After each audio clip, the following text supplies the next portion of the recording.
Depuis que Harry a ouvert les vannes des confidences, le prince de 38 ans ne semble plus pouvoir s'arrêter. Famille royale, enfance, perte de virginité, rencontre avec Meghan, organisation du mariage, décision de quitter la monarchie, tensions et règlements et de comptes. Tous les éléments de la vie du duc de Sussex sont passés au crible. Il y a d'abord eu le documentaire Netflix Harry et Meghan en guise de mise en appétit en décembre. Ce mois de janvier voit le plat principal arriver, Spare, le suppléant, en français, les mémoires du prince Harry. Autant dire qu'un terme de croustillant, les convives sont bel et bien servis. Et à déballer autant de secrets, de confidences et d'expériences, difficile de ne pas avoir de retour de bâton. Si est ce qui semble arriver au mari de Meghan Markle.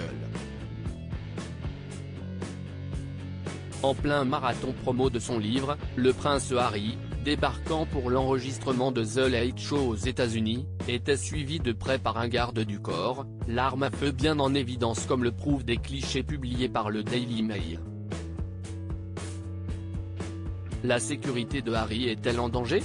Le principal intéressé ne semble vouloir prendre aucun risque après qu'il a avoué avoir tué 25 talibans lors de ses missions en Afghanistan. Des figures locales envisagent de l'attaquer en justice. Non seulement nous demandons qu'il soit poursuivi en justice par une cour internationale, mais nous demandons aussi que la communauté internationale le punisse le plus rapidement possible, ont-elles confié à Sky News.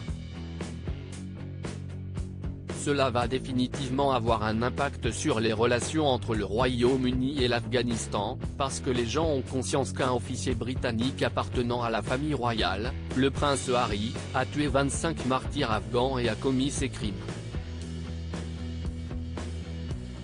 Nous tirons quand il le faut. Lors d'une interview en prévision de la sortie de son livre Le Suppléant, le prince Harry était entré plus en détail sur ces quelques semaines passées au combat. Nous tirons quand il le faut, prendre une vie pour sauver une vie. Il me paraissait essentiel de ne pas avoir peur de ce nombre. Donc le nombre pour moi c'est 25. Ce n'est pas un chiffre qui me remplit de satisfaction, ni qui m'embarrasse. Il poursuivait, il est impossible de tuer une cible si on la considère comme une personne. Je m'étais fixé comme objectif, dès le premier jour, de ne jamais me coucher avec des doutes sur le fait que j'avais fait ce qu'il fallait, que j'avais tiré sur des talibans et uniquement sur des talibans, sans civils à proximité. Des propos qui ont provoqué la colère de nombreuses personnes.